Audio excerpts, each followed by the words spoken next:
যেতে হবে খালি হাতে,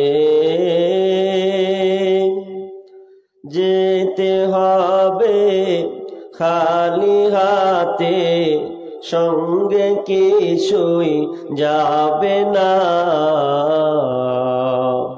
3.5 হাত জায়গা পাবি, পাবি না রে ঠিকানা। 3.5 হাত জায়গা পাবি, পাবি না রে বিছানা। যেতে হবে খালি হাতে, যেতে হবে খালি হাতে, সঙ্গে কিছুই যাবে না। 3.5 হাত জায়গা পাবি, পাবি না রে বিছানা। 3.5 হাত জায়গা পাবি, পাবি না রে বিছানা। আজকে তুমি যাদের লাগি শুধুই পাগল পারা, যেতে হবে একা একা, যেতে হবে একা একা, কেউ যাবে না তারা। আজকে তুমি যাদের লাগি শুধুই পাগল পারা, যেতে হবে একা একা, কেউ যাবে না তারা। 3টা টুকরা সাদা কাফন, 3টা টুকরা সাদা কাফন, এই তো হবে পাওনা। 3.5 হাত জায়গা পাবি, পাবি না রে বিছানা। 3.5 হাত জায়গা পাবি, পাবি না রে ঠিকানা।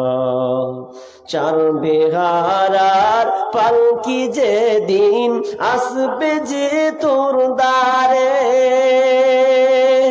4 বিঘার পালকি যেদিন আসবে যে তোর দ্বারে, বন্ধু বান্ধব আপন যারা কাঁদবে যারে যারে। ক্ষমতার দাপট দিয়ে, ক্ষমতার দাপট দিয়ে টিকে থাকা যাবে না। 3.5 হাত জায়গা পাবি, পাবি না রে বিছানা। 3.5 হাত জায়গা পাবি, পাবি না রে ঠিকানা। যেতে হবে খালি হাতে, যেতে হবে খালি হাতে, সঙ্গে কেহই যাবে না। 3.5 হাত জায়গা পাবি, পাবি না রে ঠিকানা। 3.5 হাত জায়গা পাবি, পাবি না রে বিছানা। উপস্থিত সম্মানীয় সুযোগ্য, আজকের এই চলমান জলসার স্বনামধন্য সভাপতি, মঞ্চে উপবিষ্ট ওলামা ইকরাম, দূর দূরান্ত থেকে আগত আজকের জলসার মেহমান সকল ও আমার সম্মুখে বসে থাকা বিভিন্ন এলাকা থেকে ছুটে আসা দিনদার ইমানদার মুমিন ভাই সকল ও পর্দার অন্তরালের প্রজেক্টের মাধ্যমে দেখনেওয়ালি সম্মানিতা মা ও বোনেরা, প্রথমে সেই মহান মুনিবের দরবারে প্রশংসা করি যে মহান মুনিব আমাদেরকে একটি মসজিদ কেন্দ্রিক আয়োজিত মাহফিলে আল্লাহ তাআলার বাণী শোনা ও হাদিস থেকে কিছু আমল করার যে একটা সুযোগ বা একটা সময় আল্লাহ তাআলা আমাদের দিয়েছেন, সে আল্লাহ সুবহানাহু ওয়া তাআলার আমরা প্রশংসা করি, বলি আলহামদুলিল্লাহ। আলহামদুলিল্লাহ বললেন এত আস্তে, অথচ আলহামদুলিল্লাহ আল্লাহর প্রশংসা করা পৃথিবীতে এর চাইতে বড় দোয়া আর নাই। আপনি আল্লাহর প্রশংসা করবেন তো এতে আল্লাহ খুশি যে আমার এই বান্দাগুলো আমার প্রশংসা করেছে সবাই একত্রিত হয়ে, তো বলতে আপনার আপত্তি কোথায়? আমরা আবারও আল্লাহর প্রশংসা করি, বলি আলহামদুলিল্লাহ। অতঃপর শান্তি বর্ষিত হোক সকল নবীদের উপর, বিশেষ করে আমাদের শেষ নবী জনাবে মুহাম্মদুর রাসূলুল্লাহ। আমরা পাঠ করি সাল্লাল্লাহু আলাইহি ওয়াসাল্লাম। আপনারা এতক্ষণ ধরে কোরআন ও হাদিসের আলোচনা শুনলেন এবং পাশাপাশি আপনাদের পরিশ্রম, আপনাদের অর্থ দিয়ে এই মসজিদের জন্য আপনারা কিছু সামর্থ্য অনুযায়ী দান করেছেন, আর দান করতেই হবে। যেহেতু এই দুনিয়াটা হচ্ছে একটা পরীক্ষার হল। আপনার ছেলে মেয়েকে স্কুলে ভর্তি করতে গেলে বছরে ৩-৪ বার পরীক্ষা দিতে হয়, তারপরে তাকে উত্তীর্ণ হতে হয়, পাশ হতে হয়, যে কেমন তার মেধা, কত নাম্বার উঠালো। তো আল্লাহ সুবহানাহু ওয়া তাআলা সেম একটা জিনিস ভাবেন, আপনার ছেলে মেয়ে যদি পরীক্ষা দিতে গিয়ে যদি ফেল করে দেয় তাহলে এর বাঁচার পথ আছে। কিন্তু দুনিয়া এমন একটা জিনিস, যদি আপনি একবার ফেল করে দেন, আপনার আয়ু যদি গড় শেষ হয়ে যায়, কবরে যদি আপনি ধরা খেয়ে যান, ফেল করে দেন, তাহলে কিন্তু আপনার আর বাঁচার কোনো পথ নেই। আমি আপনাদের সম্মুখে একটি বিষয় নিয়ে দ্বন্দ্বমান হয়েছি। আয়াত দুটা কিন্তু মুশরিক কেন্দ্রিক। আপনি আশ্চর্য হয়ে যাবেন যে আমরা তো সবকটা মুসলমান বসে আছি, তাহলে আপনি মুশরিকের আয়াত কেন পড়তে গেলেন? হ্যাঁ জি, দুটো আয়াত হচ্ছে বাকারার, আর বাকারা থেকে 2টি আয়াত মুশরিককে কেন্দ্র করে আল্লাহ তাআলা নাজিল করেছেন। তো আমি আপনাকে এই দুটো আয়াত শুনিয়ে আমার কি লাভ হবে? কি লাভ হবে এটা আপনাকে একটা একটা করে বলবো যে আমরা আছি কোথায়, আর আমি কেন বা আয়াত পড়লাম। এতক্ষণ পর্যন্ত আমাকে গাল দিবেন না, আগে যতক্ষণ না শুনবেন। প্রথম আয়াতটা পড়েছি, ওই আয়াতটা দেখেন আল্লাহ তাআলা কি বলছেন। আমি বেশি ভূমিকা বলবো না, কারণ এখন 11টার ঘর যাচ্ছে, ওই জন্য আমি বেশি ভূমিকা বলছি না। আল্লাহ তাআলা কি বলতে চাচ্ছেন এটা আমরা আগে জানি। বিসমিল্লাহির রহমানির রহিম।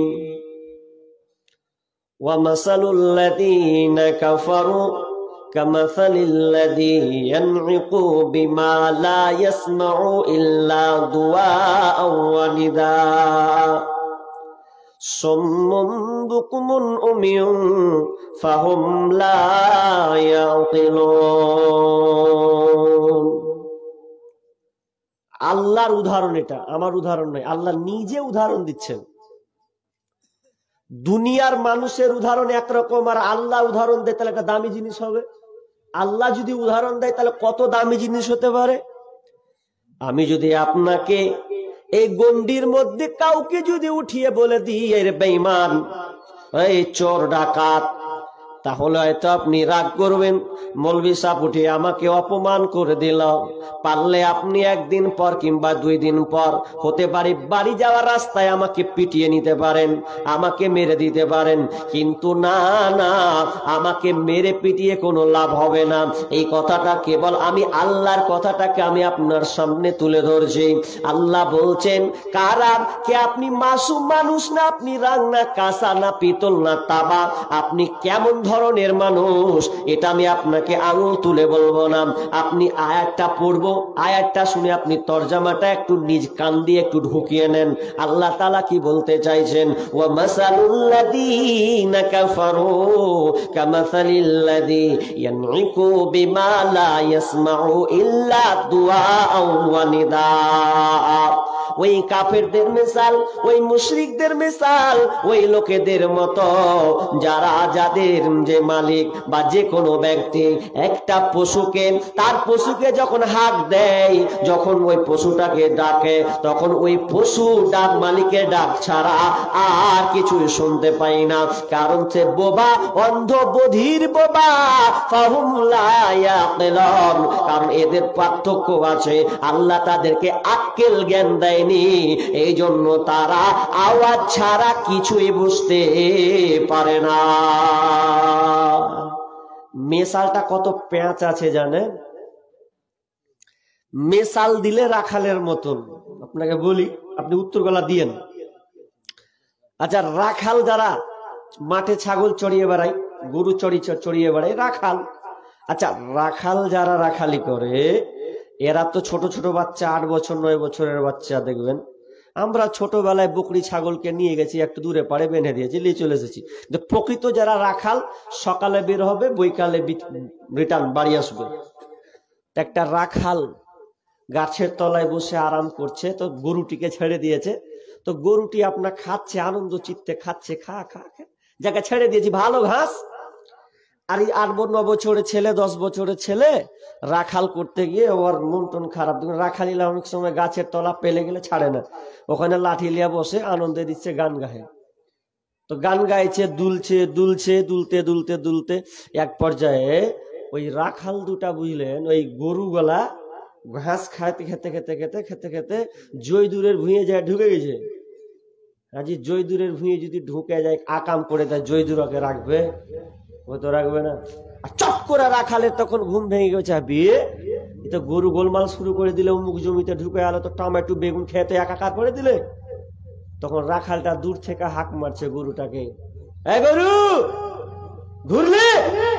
আচ্ছা, অতক্ষণ থেকে 4 বার হাঁক মারছে। আচ্ছা আপনারা বলেন তো, গরুটা অমুক করে ঘুরবে? জীবনে ঘুরবে? আচ্ছা, এটা একটা গেল। আর একটা উদাহরণ দিই। একটা 8-9 বছরের বাচ্চা ছেলে লোভী জিনিস হতে পারে, লোভ আসবে ওর মধ্যে। এখন আপনি বেগুন টমেটো চাষ করেছেন মাঠে, দেখবেন ছোটবেলায়, আমাদের কথা বলছি, লুকানো কথা বলে দিচ্ছি আপনাদের, পরে খারাপ ভাবিয়ে না, আপনাকে বুঝানোর জন্য বলছি। আমরা ছোট অবস্থায় যেতাম, ওই 8-9 বছরে যদি মাঠ যদি যেতাম, তো পকেটে নুন ভরে নিয়ে যেতাম, লবণ। ওই লবণ ভরে নিয়ে যে যার টমেটো ভালো চিকনা, সালাকে পেড়ে হাঁটনু দিয়ে ওই পুকুরের ধার বসে বসে খেয়ে গোসল করে বাড়ি। তো ওই রকমই একটা ছেলে টমেটো দেখেছে, পাকা পাকা টমেটো, এখন আবার তুলবে। এখন তুলে যখন নিছে, তো ওখান থেকে ওর আব্বা দেখে নিয়েছে, 1/2 কিলোমিটার থেকে, মাঠ থেকে বুঝতে পারছে যে আমার ছেলে দেখ অন্য ভুঁয়ে ঢুকছে। তখন ছেলেটার নাম হচ্ছে কি, আব্দুর রহমান। আব্দুর রহমানকে ডাকছে ওদিক থেকে, আব্দুর রহমান। যেমনি বলেছে বাপের ডাক আর থামে, পরের ভুঁয়ে টমেটো চুরি করছি। যেমনই শুনেছে বাপের ডাক, মারলো দৌড়, বাড়ি তো ঢুকবো না, আগে অন্য দিক, তারপর কোন কথা। এইরকম বন্ধু আমার, উদাহরণটা 2টা দিয়েছি, আয়াতটা কেন্দ্রিক, ভালো করে নজর লাগান। গরুটারও কান আছে, ওই বাচ্চাটারও কান আছে, গরুটার মুখ আছে, ওই ওই ছেলেটারও মুখ আছে। গরুটার মাথা আছে, ছেলেটারও মাথা আছে। তবে গরুটা কেন ফিরলো না, মানুষটা কেন ফিরে পালালো, বাচ্চাটা কেন ওখান থেকে দৌড় মারলো? আল্লাহ সুবহানাহু ওয়া তাআলা এখানে 2টি ভাগ করে দিয়েছেন। ফাহুম লা ইয়াকিলুন, এদের মধ্যে আক্কেল জ্ঞান তালা। তার মানে গরুটার মধ্যে আক্কেল তালা জ্ঞান নাই। মানুষকে আল্লাহ বিবেক বোধ শক্তি দিয়েছেন, এটা ভালো এটা মন্দ, এটা ভালো এটা মন্দ, এখানে আছে মার, এখানে আছে সম্মান। তাই বলে তারা, সেই ছেলেটি ওখান থেকে পালালো। শিক্ষিত সুধী মণ্ডলী, আল্লাহ তাআলা উদাহরণ দিয়ে দিলেন। তার মানে আপনাকে মুয়াজ্জিন ডাকলো, হাইয়া আলাস সালাহ,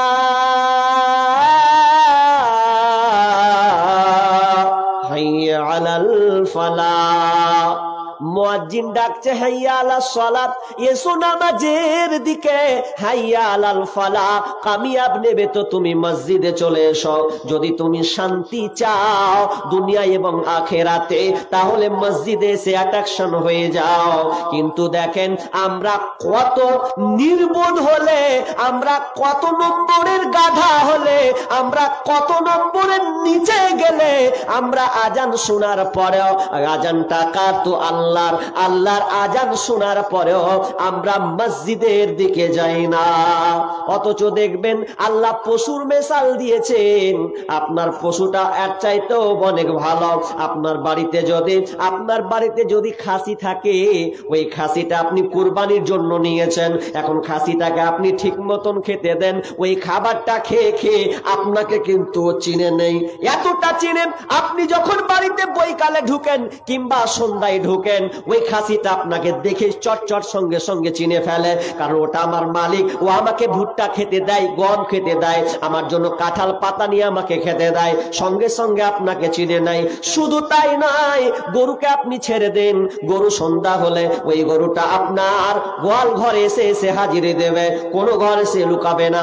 আরে ছোট ছোট মুরগিগুলোকে দেখেন, অনেক মায়েরা মুরগি পোষাকে পছন্দ করে, ভালোবাসে, ওই মুরগিগুলো সকালে ছেড়ে দেয়, সন্ধ্যা ঘনিয়ে এলে মুরগিগুলো অন্য কারো খুল্লায় ঢোকে না, তার শট শট করে তার খুল্লার ভেতরে ঢুকে যায়, কারণ ওরা জানে এটা আমার মালিকের দরজা, এটা আমার মালিকের ঘর, এটা হচ্ছে আমার বাসস্থান, এটা হচ্ছে আমার জায়গা। কিন্তু হতভাগা মানুষ রে, আল্লাহ তোমাকে 5 বার ডাকলো, এরপরেও তোমাকে মসজিদে পাওয়া গেল না, তোমাকে জালসায় পাওয়া যায় না, তোমাকে মক্তবে পাওয়া যায় না, ভালো ভালো কাজে তোমাদেরকে পাওয়া যায় না। এটা একটা আয়াত পড়েছি, আর একটা আয়াত পড়েছি, ভালো করে কান দেন। কি আয়াত? বিসমিল্লাহির রহমানির রহিম। ইন্নাল্লাযীনা কাফারু সাওয়াউন আলাইহিম আনজারতাহুম আম লাম তুনজিরহুম লা ইউমিনুন। ইন্নাল্লাযীনা কাফারু, হে নবী আপনি কাফেরদেরকে বলুন বা না বলুন, সতর্ক করুন আর বা নাই করুন। ইন্নাল্লাযীনা কাফারু সাওয়াউন আলাইহিম আনজারতাহুম আম লাম তুনজিরহুম লা ইউমিনুন। আপনি তাদেরকে বলুন কিংবা নাই বলুন, ওরা কিন্তু আপনার কোনো কথায় কর্ণপাত করবে না, ওরা আপনার কোনো কথায় তারা শ্রবণ করবে না। এবার থামেন, একটু থামেন। কে? আচ্ছা বলেন তো, বছরে জুমার খুতবা কটা হয়? কেউ বলবেন না, শুধু খালি মুসল্লি যারা জুমা পড়তে যান ওরা বলেন যে বছরে জুমার খুতবা কয়টা হয়? কে বললে 52টা? কে বলেছে গো? ভয় করছে আবার, দেখছেন বলে সাহস করবো যে হ্যাঁ 52টা আমি গুনেছি, 52টাই। আপনি মাশাআল্লাহ, বছরের জুমার খুতবা হচ্ছে 52টি। ঠিক আছে, এটা আবার পেন্ডিং এ রাখেন। এবার চলেন এই পেন্ডিংটা এবার বুঝাবো। এবার আমি একটা হাদিসের ঢুকে যাচ্ছি। কি হাদিস? ভালো করে কান লাগান। একজন সাহাবীর নাম হচ্ছে আব্দুল্লাহ বিন হুযাফা। সাহাবীটা কত দামি! সাহাবীকে যখন ওই রোম সম্রাট, খ্রিস্টান রোম সম্রাট যখন আব্দুল্লাহ বিন হুযাফাকে বন্দী করল, ওকে জেলে ভরে দেওয়ার পর এবার দৈনন্দিন তো জেলের ভেতরে ঢুকলে খাবার লাগে, কিন্তু দেখেন তার সঙ্গে কত নিষ্ঠুরতা শুরু করেছে, কত নির্যাতন। তাকে যখন খাবারটা দেওয়া হচ্ছে, আব্দুল্লাহ বিন হুযাফাকে দারোয়ানের হাতে খাবার দিয়ে পাঠাচ্ছে, যা ওকে খাবার দিয়ায়। কি খাবার? বলছে রুটি দিয়ায়, আর রুটির ওপরে শূকরের মাংস দিয়ে দেয়, শূকরের মাংস চাপিয়ে দে, ওটা হচ্ছে ওর খাবার। সকালবেলায় খাবারটা জেলখানার ভেতর দিয়ে ঢুকলো, ঢুকার পর বলছে ভাই খাবারটাতে কিসের মাংস আছে? তো দারোয়ান বলছে এই খাবারটা হচ্ছে শূকরের মাংস। আব্দুল্লাহ বিন খাবো না, শূকরের মাংস খাওয়া হারাম নয়? হারাম, খাবো না, ধর ছেড়ে দিলে। একদিন না খেয়ে থাকলো, দ্বিতীয় দিন আবার খাবার, খাবার দিয়ে আয়। খাবার দিয়ে আসে, আবার একটা রুটি, রুটির উপরে লাগিয়ে দিয়েছে শুকরের মাংস। কি খাবার? বলছে শুকরের মাংস আর রুটি আছে। কেন, তোমাদের কাছে কি কোনো সবজি নাই? না, রাজার অর্ডার, এটাই আপনাকে খেতে হবে। খেলো না, দূরে ঠেলে দিল। 2 দিন অনাহার বন্ধুরে, 2 দিন কিন্তু খাবার খাচ্ছে না। ঘটনাটা কিন্তু মনোযোগ দিয়ে শোনা লাগবে। তারপরে 3 দিন, 3 দিনের দিন খাবার আবার ঢুকায়, খাবার পরিবেশন করা হয়। বলা হয় আব্দুল্লাহ বিন হুযাফা খাবারটা খান। খাবার যখন তিনি খাচ্ছে, জিজ্ঞাসা করছে কি খাবার আছে? বলছে তো শুকরের মাংসই দেওয়া আছে। যখনই 3 দিন হয়ে যাচ্ছে, কোনো খাবার তিনি খেলেন না। 3 দিন প্লেটটাকে দূরে সরিয়ে দিলেন। রাজার কাছে খবর চলে গেল, ও রোম সম্রাটের রাজা, আপনি যাকে বন্দী করেছেন সে কিন্তু মুখে কোনো খাবার খায় না, 3 দিন অনাহারে আছে। এবার রাজা নিজে আসে, আসার পর দেখে বলছে, ওরে আরবের লোক, বলো বলো কেন তুমি খাবার খাবে না? বলছে এটা আমার জন্য হারাম, শুকরের মাংস আমি খেতে পারি না। বলছে শোনো, তুই যদি এই শুকরের মাংস খাস, যদি রুটি খেয়ে নিস, শুধু তাই নয়, আমি তোকে জেল থেকে ছেড়ে দেব। তোকে আমি, তোর উপরে আমার দয়া আছে। কি করতে হবে? তুই যদি ইসলাম ধর্মকে ছেড়ে দিস, আর ইসলামকে ছেড়ে দিয়ে যদি আমার খ্রিস্টান ধর্মকে তুই যদি গ্রহণ করে নিস, তাহলে আমি তোকে এখান থেকে আজাদ করে দেব। শুধু তাই নয়, শুনেলে, আমি তোকে আমার যে সুন্দরী মেয়ে আছে, ওই মেয়েটা এত সুন্দরী, আমার এই রাজপ্রাসাদ, আমার এই এলাকা জুড়ে এরকম কোন মহিলা নাই, এত সুন্দরী একটা মহিলা তোকে দেব, ওকে তুই বিয়ে করে নিবি। শুধু তাই নয়, 3 নম্বর অফার আমি তোকে দিচ্ছি। আমার যে রাজত্বটা দেখতে পাচ্ছিস, এই রাজত্বটা আমার অর্ধেক রাজত্ব আমি তোর নামে লিখে দেব, শুধু খালি তুই ইসলাম ধর্মটা ছেড়ে দে। আব্দুল্লাহ বিন হুযাফা বলছে, তোর মুখে লাথি মারি, আমাকে বলছো ইসলাম ধর্ম ছাড়তে? আরে খাবো না তোমার খাবার, তুমি কিসের দেখাও আমাকে, ভয় দেখাও, কিসের আমাকে লোভ দেখাও? তুমি আমাকে বলেছো সুন্দরী মেয়ের সঙ্গে বিবাহ দিবে, তুমি আমাকে বলেছ অর্ধেক রাজত্ব তুমি আমার নামে লিখে দেবে, আর ইসলাম খ্রিস্টান ধর্ম আমাকে গ্রহণ করতে হবে। না রে রাজা, না না না, আমি এমন একটা দিন পেয়েছি, এমন একটা ধর্ম পেয়েছি, সেই দিন ইসলাম আমার কাছে লাখো কোটি, আমার কাছে লাখো কোটিপতি, এটা আমি লাখো কোটিপতি আমার কাছে, আমি এই ইসলামকে আমি ছাড়তে পারবো না। আমি ইসলাম খানাকে আমি রেখে দিলাম, তোরা আমাকে খেতে দে আর না খায় খেতে দে, তোরা আমাকে আজাদ কর আর না কর, আমার সাথে যত নির্যাতন কর না কেন, আমি ইসলামের যে সাথ পেয়েছি, এই ইসলাম খানাকে আমি ছাড়তে পারি না। এবার আপনারা বলেন তো ভাই, শুকরের মাংস কিন্তু খাওয়া যায়, সূরা মাইদাতে আছে, কখন? যখন যদি কোন সামনে কোনো খাবার, পৃথিবীর কোনো খাবারই নাই, বিকল্প কোনো খাবার নেই, খালি শুধু শুকর আছে, তখন খাওয়া যাবে। মানে জান বাঁচানোর জন্য আপনি শুকরের মাংস খেয়ে নিতে পারেন। কিন্তু আব্দুল্লাহ বিন হুযাফা খাচ্ছেন না, ওর ইমানি জাজবা দেখেন, ওর ইমানি চেতনা দেখেন, খাবো না, হারাম তো হারাম, আমি মুখে নিব না। আমি আপনাদেরকে বলেছিলাম জুমার খুতবা কটা, আপনারা উত্তর দিলেন বছরে 52টা। এবার হাত তুলবেন যে জুমার খুতবাতে ইমাম বক্তব্য দেয়, খতিব বক্তব্য দেয়। আচ্ছা, সুদের ব্যাপারে বক্তব্য দেয়নি, ঘুষের ব্যাপারে বক্তব্য দেয়নি, নেশাদার দ্রব্যের ব্যাপারে বক্তব্য দেয়নি, মিথ্যা কথার ব্যাপারে বক্তব্য দেয়নি, ডাকাতির বিরুদ্ধে বক্তব্য দেয়নি। এরকম একটা লোক হাত উঠিয়ে দেখান যে মৌলানা জীবনে আমি এইরকম ওয়াজ 52টা খুতবার মধ্যে একটাও শুনেনি, এরকম একটা লোক হাত তুলেন তো আল্লাহর রাস্তে। আর বুড়া বাপজি হাত তুলে দিয়েছে, কিন্তু বুঝতে পারেনি, উনি বুঝতে পারেনি বলে হাতটা তুলে দিয়েছে। হ্যাঁ, আচ্ছা, বুঝতে পারেনি। আমার প্রশ্নটা আবার বলছি, দেখেন, আপনি জীবনে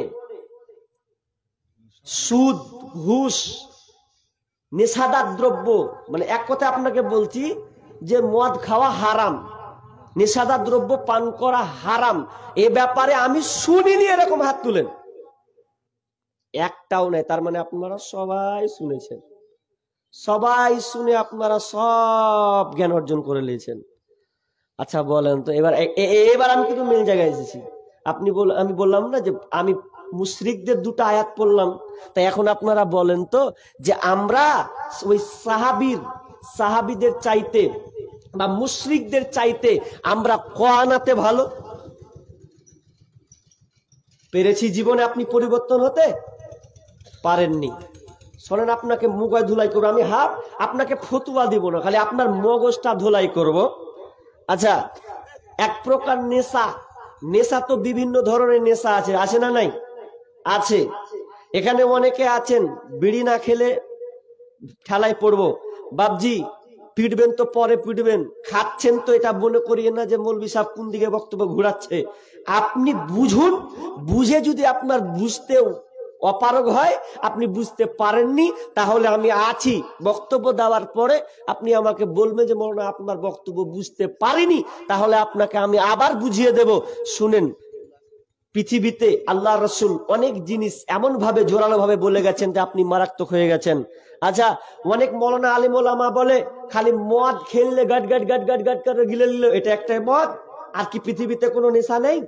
পৃথিবীতে আরো অনেক নেশা আছে, কিন্তু নাম নেই, পরে নাম দেওয়া হয়েছে। যদি মদটাকে আপনি নেশা বলেন আর বাকিগুলোকে যদি আপনি নেশা না বলেন, তাহলে আমি আপনার সঙ্গে ওই আলেমদের সাথে আমি একমত নয়, আমি একাই একদিকে। কি বললাম? হাদিসটা শুনুন। হাদিসটা কি? ইবনে মাজা থেকে হাদিসটি আছে, 3375 নম্বর হাদিস। রাবি হচ্ছেন আবু হুরায়রা। কি বলছেন? মুদমিনুল খামরি কাবিদি ওয়াসানিন, মুদমিনুল খামরি কাবিদি ওয়াসানিন, যারা নিয়মিত করে নেশাদার দ্রব্য পান করে খায়, যারা নিয়মিত করে নেশাদার দ্রব্য পান করবে, তাদের সম্পর্ক কাদের সঙ্গে হবে? যারা হিন্দু, যারা মূর্তি পূজা করে, মূর্তি পূজারী নেই, যারা মূর্তি পূজা করে যে অপরাধটা করে, যারা নেশাদার দ্রব্য পান করে, সেম তাদেরই সঙ্গে সে একই রকম অপরাধ করে। তার মানে উভয় দুজনেই সমান অপরাধী।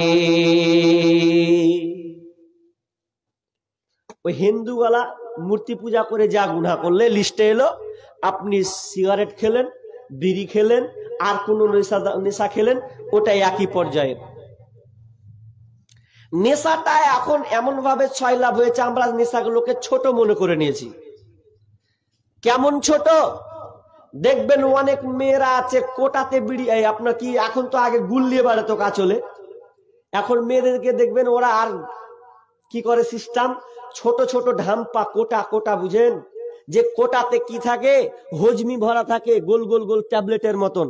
ওই কোটাগুলোতে বেটি ছেলেরা দেখবেন, অনেক বেটি ছেলা গুল ভরে লাই, গুল ভরেলে ওরা আঁচলে বেঁধে দিলেও। তা ট্রেনে দেখবেন অনেক মেয়ে আছে, ও গুল কোনখান থেকে পেবে? আঁচলে গুজেলি আছে। ও তখন গুলটাকে ঢেলে তারপরে এই যে দাঁতর লিবে আঙুলে নিয়ে একবার ঢলায় দানে এদিকে একবার এইদিকে, যে যাতা করে ঘুষবে, তো ঘুষতে ঘুষতে ঘুষতে মুখখানটাকে কালো পিক্কানি করে দিয়া যখন দেখবেন ওই খালাকে যে মুখে দাঁত মেজে মেজে মেজে ভেতরের অংশটা এত খারাপ, এত কালো, দেখবেন উথুতুটা যখন ফেলে মনে হয় বিলায়ের পাছা দিয়ে যত নোংরা বার হয় না তো ওর মুখ দিয়ে বার হয়েছে, এত নোংরা। আর দাঁত দিয়ে কামবা চিমটি কাটে, খালি কাটে না, ওকে ওটাই মজা লাগে, তৃপ্তি লাগে।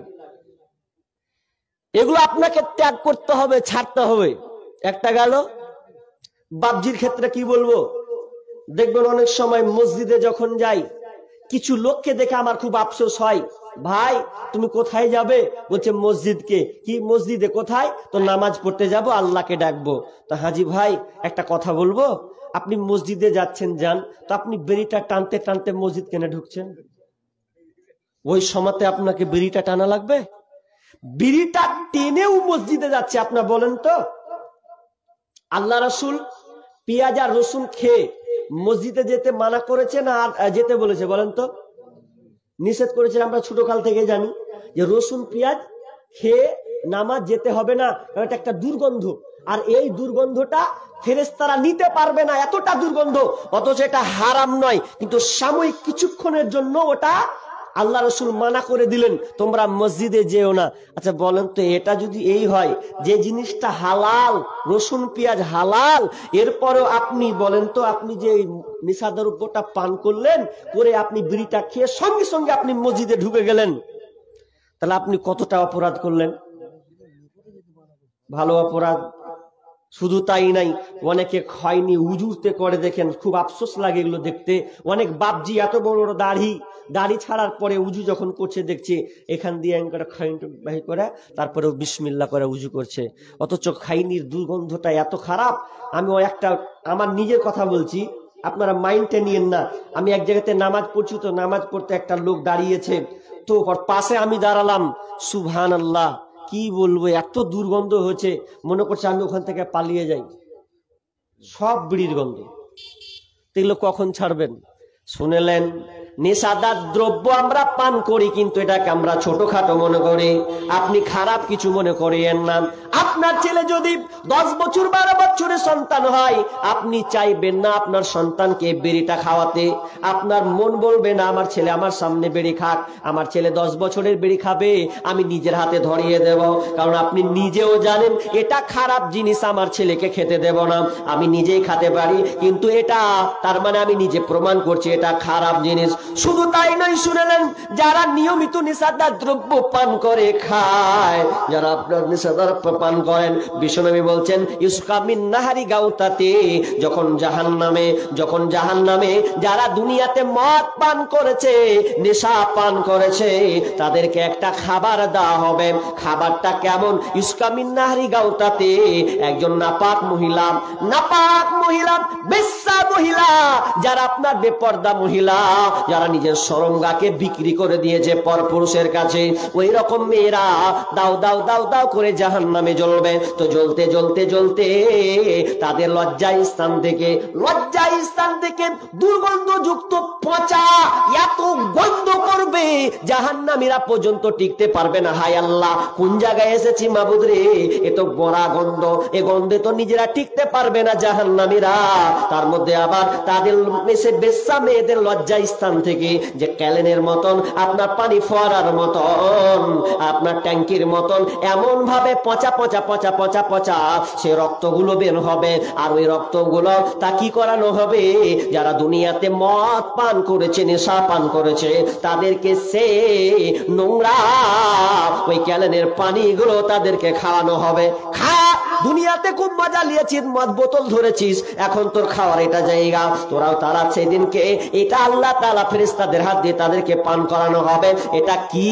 এটা হচ্ছে বেশ্যা মেয়ের লজ্জা স্থান থেকে পচা পচা পানি, দুর্গন্ধ আপনার গন্ধ পচা পানি তাদেরকে খাওয়ানো হবে।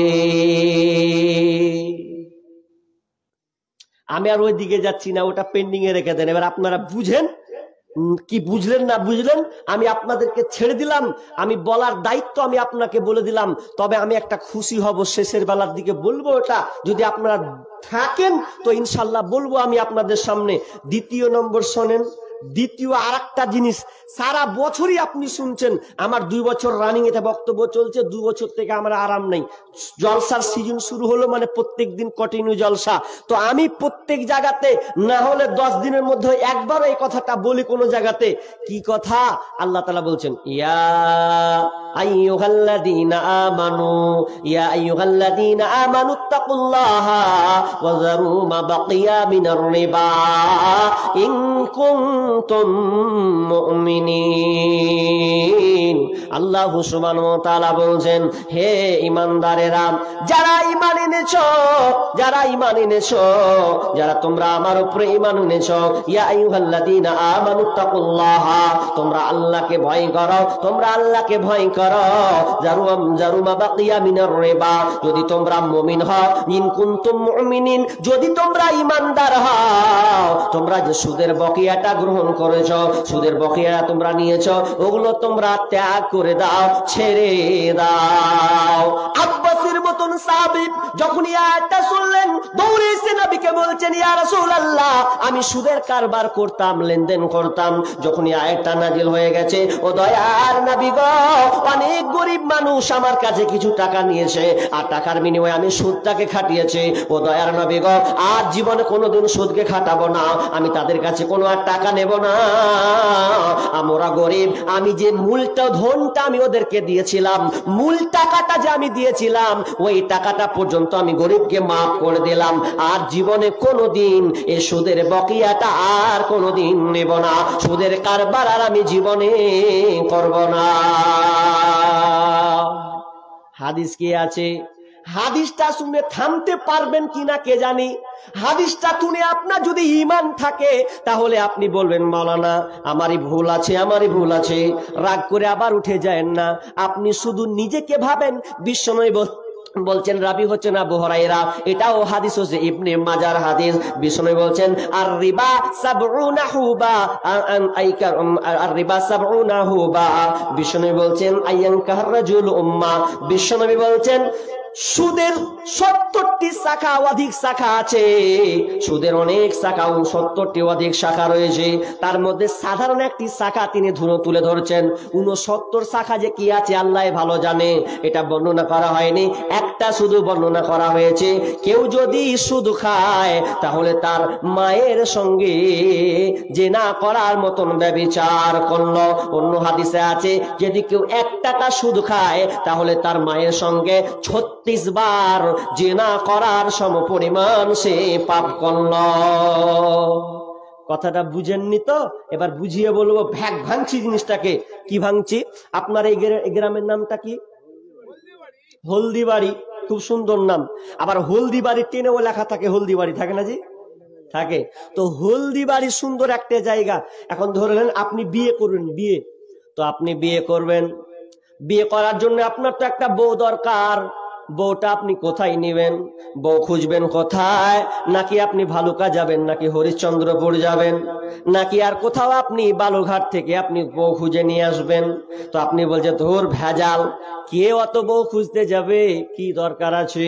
বউ খুঁজা আমার দরকার নাই, আমার তো ঘরেতে একটা মেয়ে ছেলে আছে, আমার তো শুধুমাত্র বেটি ছেলের দরকার, মেয়ে দরকার। তা আমি কেন জায়গা খালি হয়রান হতে যাব? কি দরকার আমার বউ খোঁজার? আমার দরকার নাই। আমি বিয়ে যদি করতে হয় তো আমার মাকে আমি বিয়ে করব, আমার মাকে আমি বিয়ে করব, এটা আমার ঠিক আছে। আচ্ছা বলেন তো, এটা খারাপ কি খারাপ নয়? সবচাইতে নোংরা, বর্বর, জঘন্য একটি কাজ যদি সে মাকে বিয়ে করে, এটা কত নোংরা। একটা মেয়ে যদি বলেন আমার একটা ছেলে দরকার, আমি ওই ছেলে কোথায় ছেলে খুঁজতে যাব? হয়রানির দরকার নাই, আমার বাড়িতে আমার বাপ আছে, আমার বাপকে আমি বিয়ে করে নিলাম। কত নোংরা, কত জঘন্য, কত নোংরা, কত জঘন্য। বিশ্বনবী বলছেন, কেউ যদি 1 টাকা সুদ খায়, কেউ যদি সুদের সঙ্গে জড়িত থাকে, তাহলে সে মায়ের সঙ্গে জিনা করার সমপরিমাণ সে এই অন্যায়টা করল। কত খারাপ। অত দেখবেন আজকে মেয়েদের কাছে বন্ধন লোন ঢুকেছে, ঢুকেনি? ঢুকেছে। বন্ধন লোন মেয়েদের কাছে ঢুকে গেছে, এমন ভাবে ঢুকেছে, পাড়া পাড়া পাড়া। আর এক একটা বুবু, বাপরে যে সুন্দরী বুবু, ওকে আবার লিডার রেখেছে। লিডার, তুই ধরবি আর আমি ঢুকবো একটা করে, আর এই বেঁধে দিব। তো এইরকম একটা নিয়ম হয়ে গেছে বন্ধন লোন, খুবই মারাত্মক। আপনাকে এই বন্ধন লোনের ব্যাপারে আপনাকে কি তথ্য দিব, কোনটা নেবেন? সোশ্যাল মিডিয়াতে আপনি দেখছেন। সোশ্যাল মিডিয়া কি দেখবেন? অনেক মেয়ে আছে, একজন মাওলানা বক্তব্য দিচ্ছেন, সত্য কথা, তাদের ওইখানকার সত্য কথা। তিনি বলছেন যে একটা মেয়ে বন্ধন লোন নিয়েছে, তো বন্ধন লোন নেওয়ার পর ও টাকা দিতে পারছে না। টাকা যখন দিতে পারছে না, স্বামীও ভালো নয়, কি করবে? তখন সে কি টাকা শোধ না করতে পেরে একটা বাড়ি যাচ্ছেন, একটা বাড়ি, পয়সাওয়ালা বাড়ি। তো বাড়ি গিয়ে বলছে যে আমি একটা বিপদে পড়েছি, জানেন? মেয়েটা কত সুন্দরী দেখেন। মেয়েটা বলছে আমার টাকা দরকার, যদি তুমি আমার শরীরকে ভোগ করো তাও ভালো, কিন্তু আমাকে টাকাটা দিতে হবে, নাহলে আমার সব ছারকার হয়ে যাবে। মেয়েটা এই লোনের কারবার করতে গিয়ে নিজেকে আর থামতে না পেরে কি করলো, তার দেহটাকে বিক্রি করে দিল। বিক্রি করে দিয়ে কিছু টাকা নিয়ে আবার লোনকে পরিশোধ করছেন। কি দিবেন আপনি? কিছু 3 বছর আগে একটা তথ্য দিয়ে মানে একটা খবর বের হয়েছিল আমাদের মুর্শিদাবাদের মধ্যে। কি ঘটনাটা হচ্ছে, লোন পরিশোধ করতে পারেনি বলে, হচ্ছে না বলে, ওই যেতে যেতে একটা মেয়ে, 7 বছরের মেয়ে রাস্তা দিয়ে হাঁটছিল। ওই মেয়েটার কানে দুল ছিল, তো দুলটাকে মেয়েটা কি করলো, ওই ছোট ছেলের মেয়েটার কান থেকে খুলে নিল, দুটাই খুলে নিয়ে পাগলি লিয়ে পালা। কোন রকম, কোন যে বুদ্ধি, কি যে আল্লাহর মানে বুঝলো না বুঝলো আল্লাহ জানে। তো কানের তো কানলো, মেয়েটাকে টুটি চিপে আবার এত ডুবিয়ে মারলো, এত আপনার পুকুরে ডুবিয়ে মারলো। শেষে জানা হলো যে অমুক জনা মেরে দিয়েছে। তাহলে কেন, মূল কাজ কেন এ করতে গেল? কি দরকার ছিল? শুধু তার লোনকে মিটানোর জন্য। লোন দিয়ে কি হয়, আপনার গাড়ি হবে না বাড়ি হবে? লোন দিয়ে যারা লোন দেয় তারা পয়সা হলা হবে, কিন্তু গরিবরা গরিবই থেকে যাবে। আপনি বুঝতে পারেননি কটা টাকার জন্য আপনি লোনকে নিয়েছেন। এ মা বোন কত মেয়ে খালি লিডারের মতন ঘুরে আর বলে যে বুবু কতদিন কানে খিল ভরবে। দেখবেন অনেকে কানের খিল ভরে থাকে। এবার ওই লিডার পাঠিয়ে দিয়ে বলছে যে কানের খিল পড়ছে কেমন। আজকালকার কত সুবিধা, টাকা লাও, তুমি সপ্তাহ 200 টাকা করে দিবা, তো তোমাকে 5000 টাকা দিবে, আর তুমি সপ্তাহ 200 টাকা দিতে পারবে না। তখন ও পাগলি ওদের পাল্লাই পড়ে, তখন কইছে কেন পারবো না? পারবো, শিখি তো, কানের খিল ভরে আছি, একটা কানে যদি ইয়াররিং না করি তো কেমন লাগছে। পারবো। বলছে কি করতে হবে গে? বলছে এক কাজ করবে, একখান জোনহাক কার্ড নিয়ে যাবে আর একখান আধার কার্ড নিয়ে যাবে। জোনহাক আধার কার্ড বুঝেন? আধার কার্ড আর জোনহাক কার্ড ছোটখান মানে ভোটার কার্ড, আর একখান আধার কার্ড, জোনহাক কার্ড, বড়খানটা জোনহাক কার্ড। তো আর মরদকে যা বলছে হ্যাঁ জি এরকম ব্যাপার, গ্রামে নাকি কিরকম কি উঠেছে বেলে, বন্ধন বেলে, তো ওগুলা লিব। কি হবে? কইছে 2 সপ্তাহ 200 টাকা করে দিব, 5000 টাকা দিবে, তো ওটি হার কাজে লাগবে জি, এটা ইয়ারিং বানাবো। তা লেগা এবার যদি লিছে আল্লাহ রে আল্লাহ, 5000 টাকা নিয়ে যখন ইয়ারিং বানিয়ে নিয়েছে ও, তো কানে খালি পড়ে নিয়েছে বুঝলেন। যেদিন থেকে ও খিল ভরেছিল ওদিনকে কান দেখাতো না, আর যেদিন ও বানিয়ে নিয়েছে কাপড় খানটা ঢাকে না, খালি কানের এপার দেবাহি করছে ও। আর কল টিপছে, আর কল টিপা খালি কেউ খালি কহুক যে ইয়ারিং কুণ্ঠে পালি, খালি ওটা আমি কহবো, খালি কোহে দেখুক একবার যে ইয়ারিং কুণ্ঠে পালি, তখন ও একবারে টিপবে আর দেখাবে। এরকম সমস্যা। তা আমার একটা সঙ্গীত ছিল ওই আর ওই বন্ধন লোনের ব্যাপারে। সঙ্গীতটা খুব মিলিয়ন ভিউ চলে গেছে। বন্ধন লোন কিছুটা কথা টাচ আছে ওখানে। স্ত্রী স্বামীকে বলে ও গো সোহেল খান্না, আমি গেলাম লোনের কিস্তি দিতে, তুমি করো রান্না। স্ত্রী স্বামীকে বলে ও গো সোহেল খান্না, আমি গেলাম বন্ধনের কিস্তি দিতে, তুমি করো রান্না। কিস্তি থেকে এসে জানো না থাকি ভোকে, বর্তমান যুগের হাওয়া বইছে উল্টো দিকে। বলতে গেলে মর্নিং বাজে, বলবো কোন দিকে থেকে। বর্তমান যুগের হাওয়া চলছে উল্টো দিকে, বলতে গেলে মর্নিং বাজে, বলবো কোন দিকে থেকে। এবার চলেন মেয়েদেরকে একটা হাদিস শোনাবো, আপনারা একটু ধৈর্য ধরেন, কারণ মেয়েরা একটু নরম মেজাজি, না কিছু পেলে ওরা আবার পালিয়ে যাবে। তো ওদেরকে আমি একটু কিছু দিই। কি মা, ভালো আদেশ নিষেধ, আল্লাহ তাআলা যেগুলোকে আদেশ করেছেন ওগুলোকে আমাদেরকে মানতে হবে, যেগুলোকে নিষেধ করেছে সেগুলোকে আমাদেরকে বর্জন করতে হবে। তাহলে আমরা ইসলামের দণ্ডিতে আমরা থাকব। কিন্তু মুসলমান যেগুলোকে নিষেধ করেছে ওগুলোকে আমরা ধরছি, যেগুলোকে আদেশ করেছে ওগুলোকে আমরা ছাড়ছি। তার মানে আমরা কতটা অপরাধী শুনেলেন। আল্লাহ তাআলা যখন আদমকে বললেন, আদম রে লা তাকরাবা হাদিহিস শাজারা ফাতাকুনা মিনাজ জালিমিন, ও আদম খবরদার তোমরা দুজনে গাছটার নিকটে যাবে না, আমি আল্লাহ নিষেধ করে দিলাম, যদি তোমরা যাও তাহলে তোমরা জালেমদের অন্তর্ভুক্ত হয়ে যাবে।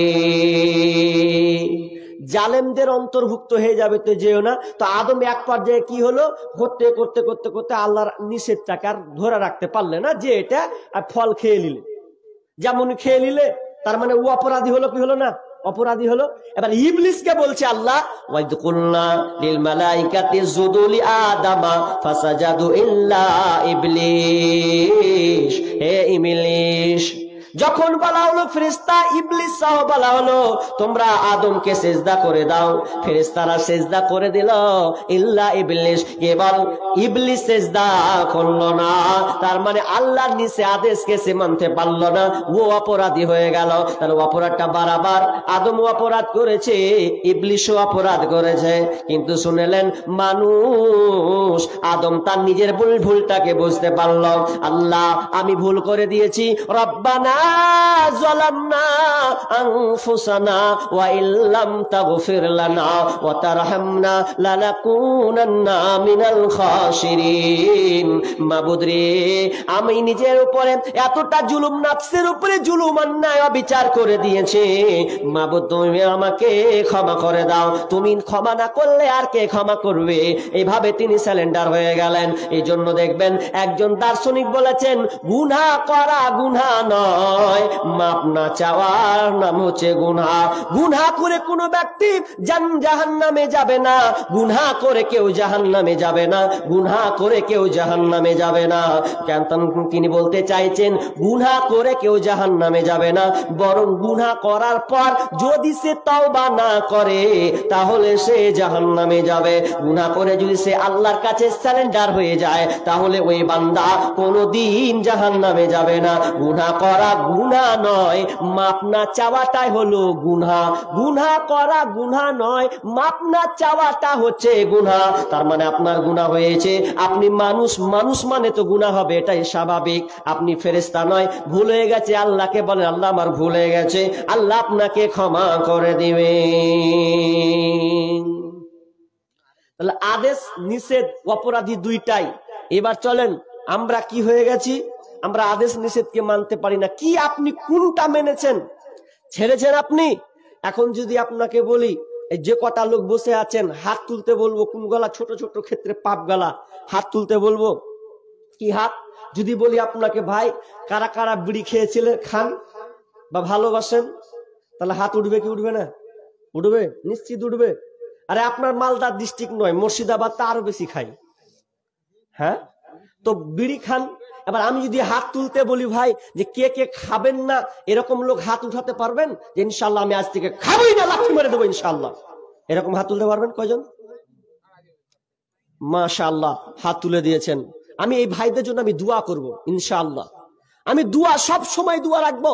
যারা আলোচনা করার পরে আমি একটা বলি আল্লাহকে, আল্লাহ যারা আলেমদের আলোচনা শুনে নিজেকে পরিবর্তন করে দিয়েছে, একটু রাস্তাকে সঠিকে নিয়ে চলে গেছে, আল্লাহ তুমি তাদেরকে ক্ষমা করো, তাদের পরিবারকে আল্লাহ তুমি সুখে শান্তিতে রাখিও, আল্লাহ সঠিক রাস্তা তাদেরকে সুখে কল্যাণে রাখিও। এইরকম দোয়া। ভাই উঠছেন কেন বুঝলাম না? বক্তব্য ভালো লাগে না, মানে হাসি কৌতুক বক্তব্য হলে কেউ উঠবে না। দামি কথা যখন বলতে যাবো তখন মৌলবি কোন দিকে ধোলাই দিচ্ছে কথা না।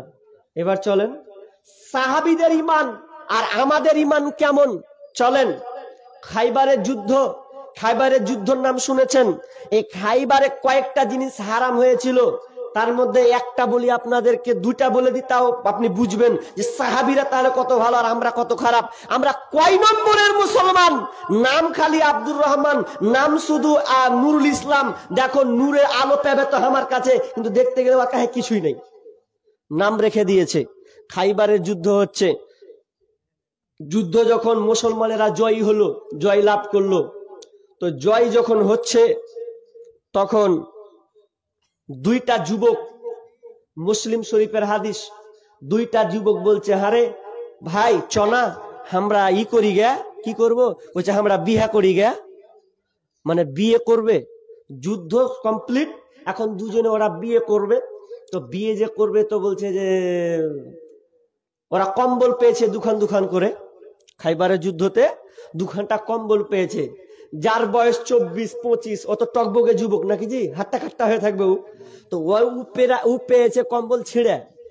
আর যার বয়স 40, ও একটা কম্বল পেয়েছে একদম নিউ, যাকে বলা হয় চকচকে। তো দুজনে বলছে হ্যাঁ জি, যার 40 বছর ওর বিয়ে করার বেশি টার্গেট এখন। তো ও বলছে যে হ্যাঁ রে ভাই চনা বিয়ে করি গা, পাশের গ্রামে মেয়ে পাবো। মানে কেনে বলছে জানেন, সেই সময়তে বিয়ে করা একটা হালাল ছিল কি, মোতা বিবাহ। মোতাও বিবাহ হালাল, মানে মোতা বিবাহ মানে সাময়িক বিবাহ, কিছুদিনের জন্য বিয়ে করা। মানে কেউ 10 দিনের জন্য বিয়ে করতে পারে, 15 দিন, 20 দিন, মানে যার যেটা চাহিদা এরকম। এই জিনিসটা কিন্তু এখনো ইরানে আছে, এটা হারাম, কিন্তু হারাম। তো ওরা দুজনে বলছে চ বিয়ে করি গা। তো বিয়ে যখন করতে যেছে, তো বিয়ে করতে যে এবার বলছে চৌমুখ জায়গাটা, ওই পাড়াটা। এবার যখন যাচ্ছে আনসারি মানে ওই ঢুকছে ওইদিকে, ঢুকে তখন আওয়াজ দিচ্ছেন হাজি, বাড়িতে আছো জি? একটা মেয়ে, সুন্দরী মেয়ে, এত সুন্দর মেয়ে, চেহারা দেখতে সুন্দর। ও দরজা খুলছে, দরজা খুলে বলছে কি আছে? বলছে আমরা বিয়ে করার লেগে এসছি, বুঝলা? ও তোমরা বিয়ে করবে কয়জনা? বলছে আমরা দুজনেই বিয়ে করব। তোমরা দুজনেই বিয়ে করবা? বলছে হ্যাঁ। বলছে বিয়ে তো দুজনাকে করা যাবে না, করলে একজনাকে করতে হবে। তা আমার তো আছে বিয়ে করার ইচ্ছা। তো বলছে কি দিবা? তো বলছে কি আর দিব, একটা চাদর পেয়েছি গিফট, খাইবারের জুতো থেকে, এটাই দিব। আর কি দিব? যার 25 বয়স ওকে কইছে হ্যাঁ হ্যাঁ চাচা, আরে ভাই তো কম্বল যে তুই, তোর বয়স 40, আর যে যার যেছে, তো কম্বল যদি দিয়েই দিবি তো কি গায়ে দিবি? হে বলছে লক করা থাক, ওগুলা ঠান্ডা আমি নিয়ে নেবো। বিহার ঠান্ডা আমার যে লেগেছে ওটা আমার সহ্য হয় না, তো তুই ফের শীতের কথা কইতে আসবি, আগে করে নিবি এটা, তারপর দেখা যাবে। তখন ও বলছে ঠিকই আহে যা, কথা খারাপ নয়, ভালো। তখন বলছে তোমরা দুজনে বিয়ে করবে? বলছে হ্যাঁ। মেয়েটা বলছে তোমাদের দুজনের মধ্যে আমি একজনকে চয়েস করব। এবার দুজনে একবার ওর দিকে তাকাচ্ছি, একবার ওর দিকে তাকাচ্ছে, কাকে যে লিবে, কাকে যে গ্রহণ করবে। যার 40 বছর ভাবছে তো আমার তো বয়স 40, মনে হয় আমাকে লিবে না। আর যার বয়স 24 মনে বলছে আমার তো ক্যাথা ছিঁড়া, মনে হয় আমাকে লিবে না। ভেজালে পড়ছে। তো একবার ওর দিকে একবার ওর দিকে তাকায়। এ করতে করতে করতে মেয়েটা এবার ভাবলো কি, মেয়েটা বলছে এই ছেলেটার বয়স হলো 24, এ হলো, এর কাছে ছিঁড়া কাঁথা আছে, থাকগা কম্বল থাকগা ছিঁড়া, কিন্তু এর শরীর হচ্ছে হাট্টা কাটা যুবক শরীর আছে, এর একদম এর আনন্দটা আলাদা, এর সঙ্গে যা টাকা হবে তার চাইতে এর চাইতে বেশি থাকলে ভালো বেশি হবে। এবার ওই মেয়েটা বলছে আমি দুজনের মধ্যে একজনকে বেছে নিলাম, যে ছেলেটা 24 বছর বলছে এসো আমি তোমাকে মেনে নিলাম, কম্বলটা দাও, তোমার ছিঁড়ে কম্বলটা দাও, আমার ঘরে তুমি ঢুকে যাও। কয়দিনের জন্য বিয়েটা করছো? বলছে 15 দিনের জন্য আমি তোমাকে বিয়ে করলাম, ঘরে ঢুকে যাও, 15 দিনের জন্য হলো তুমি আমার স্বামী। যার 40 বছর খালি মাথা চুলকেছে, আমি যে বাদ কি করব? ও বলছে ভাই রে তুই যা, পরে ওইদিকে দেখা, যা ওইদিকে দেখা পেয়ে নিবি, ওইদিকে যা ঢুঁড়ে পেয়ে নিবি। এদিকে গেলাম, 15 দিন বিয়ে হয়েছে চুক্তি হওয়ার পর এবার কিছুদিন 2-4 দিন পর এলান হয়ে গেছে, ও যারা মোতা বিবাহ করেছ রে, যারা সাময়িক বিবাহ করেছ, তোমাদের জন্য আজকের জন্য এটাকে হারাম করে দিলাম, আমি তোমাদের জন্য হারাম হারাম হারাম হারাম করে দিলাম। আর তোমরা ওদেরকে গ্রহণ করতে পাবে না, ওদেরকে তোমরা এখনই ছেড়ে চলে এসো। যখন ওই সাহাবী যেমন এলানটা শুনেছে মোতাও বিবাহ করা হারাম, আর কই মেয়েটাকে ভোগ করা যাবে না, এর সঙ্গে আর থাকা যাবে না, তখন ওই ছেলেটা ঘর থেকে বের করে বলছেন আমি তোকে সালাম, তোর ঘরকে সালাম, তোকেও সালাম, আমি চলে গেলাম। মেয়েটা বলছে স্বামী আপনি তো আমাকে 15 দিনের জন্য বিয়ে করেছেন, এ তো মাত্র গেল 4 দিন, এখনো তো 11 দিন বাকি আছে, 11 দিন তো পূর্ণ হয়নি। সাহাবী বলছেন ওরে মহিলা, আজ থেকে তুমি আমার বিবি নও, কারণ আল্লাহ রাসূল এলান করে দিয়েছে, এলান হয়ে গেছে, কোরআন নাজিল হয়ে গেছে, আজ থেকে আর এইরকম প্রথা চলবে না, সাময়িক বিবাহ করা চলবে না। আমি তোমাকে যদি এখন টাচ করে দিই তাহলে আমার জন্য এটা গুনাহ হয়ে যাবে, 11 দিন যাক যাক মাপ তো মাপ, আমি আর তোমার কাছে এই মুহূর্তে থাকলাম না। বাড়ি থেকে বের হয়ে সে নিজের গন্তব্যের দিকে চলে গেল। সাহাবীদের আমল দেখেন, যেমনই কোনো জিনিস হারাম তো হারাম। আর একটা হারাম হয়েছিল সেদিনকে কি জানেন? যুদ্ধ শেষ হলো তো সবারই খিদা, এত খিদা লেগেছে যে জান বাঁচি না রে, কিছু পেলেই খেলি। তো বলছেন গৃহপালিত গাধা, গৃহপালিত গাধা এখন কি করবে? ও সেই সময় তো হালাল, গাধাটা হালাল, তো কাটবে, কেটে এবার পিস পিস করে মাংস করেছে, রান্না বড় হাঁড়ি চাপিয়ে দিয়েছে। সাহাবীরা খুব হাসছে, খেতে পাবো, জুতপাত করে খাবো, কারণ তো কোনো খাবার নেই, যেমনি পাতে পড়বে তেমনি খাবো। রান্না চলছে, দাও দাও দাও করে জ্বলছে, জ্বলতে জ্বলতে জ্বলতে জ্বলতে জ্বলতে ওরা সব একদম থালা নিয়ে বসে গেছে, যেমনি পড়বে তেমনি বিসমিল্লাহ, যেমনি পড়বে তেমনি বিসমিল্লাহ। খিদে লেগেছে, থাকতে পারি না। আর কেমন কি কাণ্ড দেখেন, খাবার টকবকে ফুটছে গো, মাংস টকবকে ফুটছে। এমন সময় এলেন হয়ে গেল, ওরে আজ থেকে তোমাদের জন্য গৃহপালিত গাধা হারাম, হারাম, আজ থেকে তোমরা কোনো গাধার মাংস খেতে পাবে না। যখনই এই কথা শোনা, সাল্লাহ আপনার কিনা পাতাতে পড়বে কি দূরের কথা, যেমনই এলান শুনতে পেয়েছে, ওই বড় একটা ডেক, বড় একটা হাঁড়ি সবাই এমন ধরলো, উল্টে এমন ভাবে ফেলে দিল, সামনে একদম গরম টকবগে ফুটছে, কেউ এক পিছু খেয়ে দেখলো না, সঙ্গে সঙ্গে হাঁড়ি সহ সেদিকে উল্টে দিল। তার মানে মুসলমান, তাদের কেমন আমল শুনে নাও, যারা সঙ্গে সঙ্গে আয়াত নাজিল হলে, নবীর সঙ্গে সঙ্গে নিষেধাজ্ঞা আসলে তারা সঙ্গে সঙ্গে ওটাকে মেনে নিতে। এবার আপনারা বলেন তো, আচ্ছা জাগ্গা, ওরা পারবে তো আমরা পারবো না? বলেন যে যুবক কটা আছে, যুবকটি বলছি, কি যুবক বলো তো, আজ থেকে প্রেমিকা যেটি আছে সবটিকে ডিলিট করবো। ওরা যদি পারে তো প্রেমিকা আমার আছে। আর আজকালকার স্কুল কলেজের ফ্যাশন, বাপরে, স্কুল কলেজ মানে জোড়া, স্কুল কলেজ মানে জোড়া। আমাকে নিতে পারেন, নাও নিতে পারেন, কারণ আমি একজন স্কুলের ছাত্র। এখন না হয় ছেড়ে দিয়েছি 12 পর্যন্ত, আর আমার খবর নাই এদিকে। তবে কলেজও গিয়েছি, কলেজে দেখেছি, কি বলবো, একদিকে ক্লাস হবে তো একদিকে জোড়া জোড়া বসে আছে। দক্ষতা পাস করে আপনি এগুলো দেখে আপনাকে অভিজ্ঞতা আমি আপনাকে শেয়ার করছি। বীরভূম ডিস্ট্রিক্টে এক জায়গায় জিজ্ঞেস করছি, হাজি তোমার এইদিকে মেয়ে ছেলা পাওয়া যাবে, একটা বহুগলা দরকার তো পাওয়া যাবে।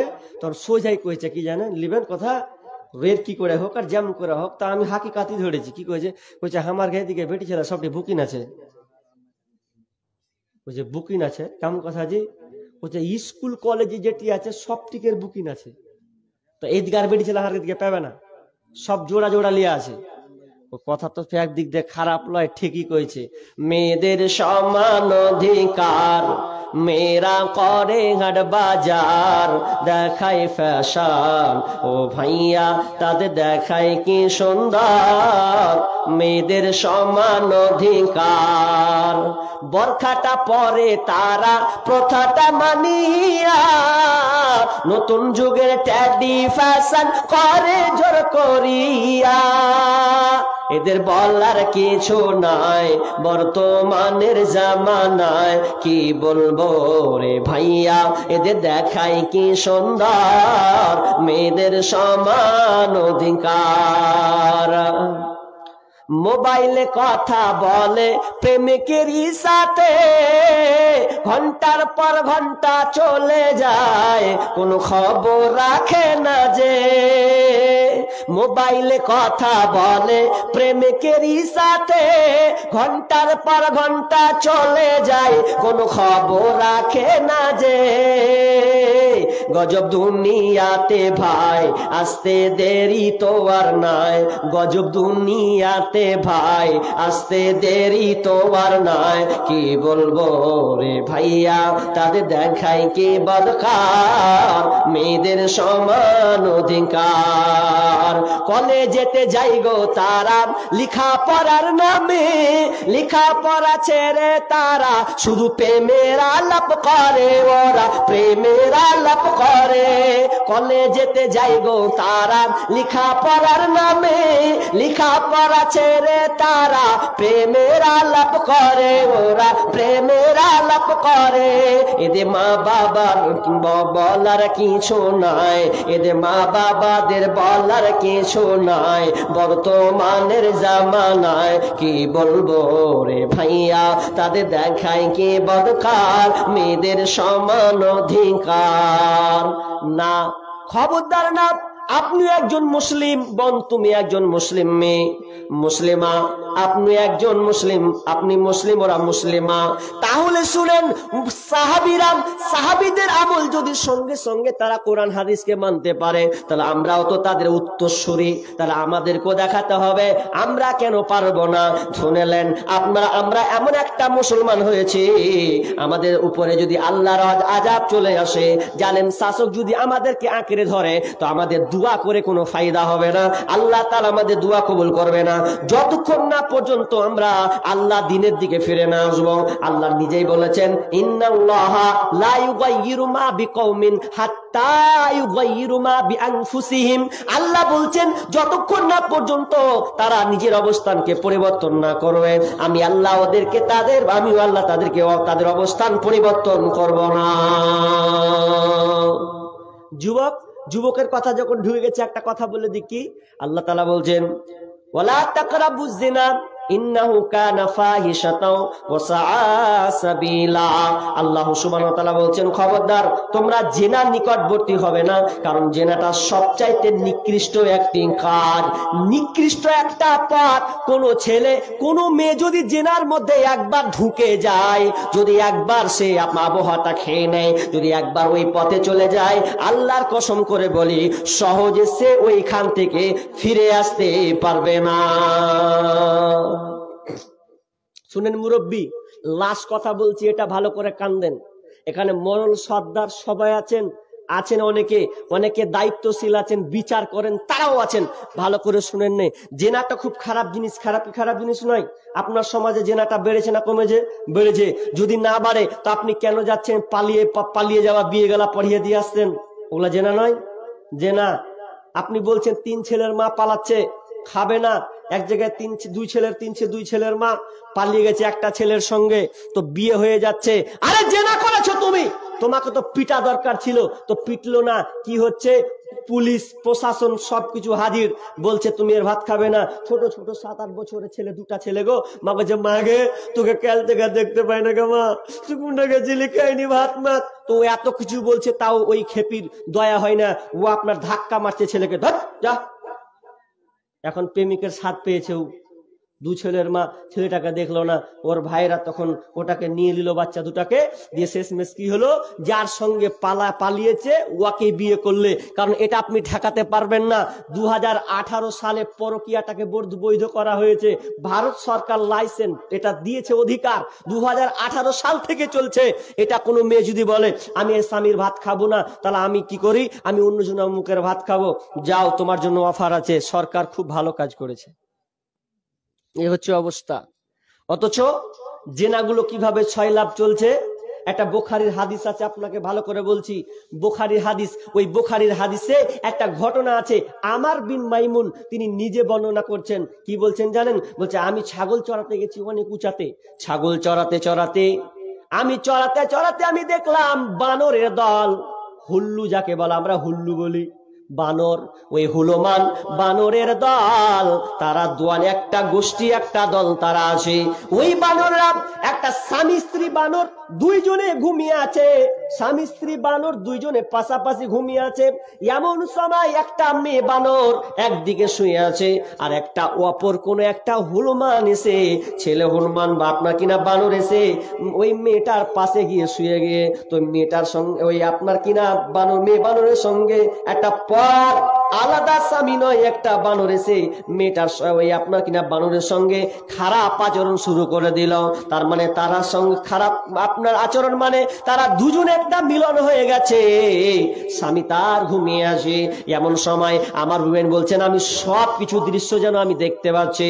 এমন সময় কি দেখলাম, হঠাৎ করে যখন ওই বানরটার ঘুম ভেঙেছে, স্ত্রী বানর তারা যে কেমন কি একটুতে বুঝে লিছে, যখন ওই মেয়ে বানরটা যখন স্বামীর কাছে আসছে, তখন ওই মেয়ে বানরটা একটুতে ছেলে বানরটার সঙ্গে বুঝে নিল কেমন একটা গন্ধ যেন আসছে। তখন চিৎকার চিচিমিচি শুরু করে দিয়েছে। সমস্ত বানর এসে হাজির হয়ে গেল, কি হলো রে, কি হলো রে?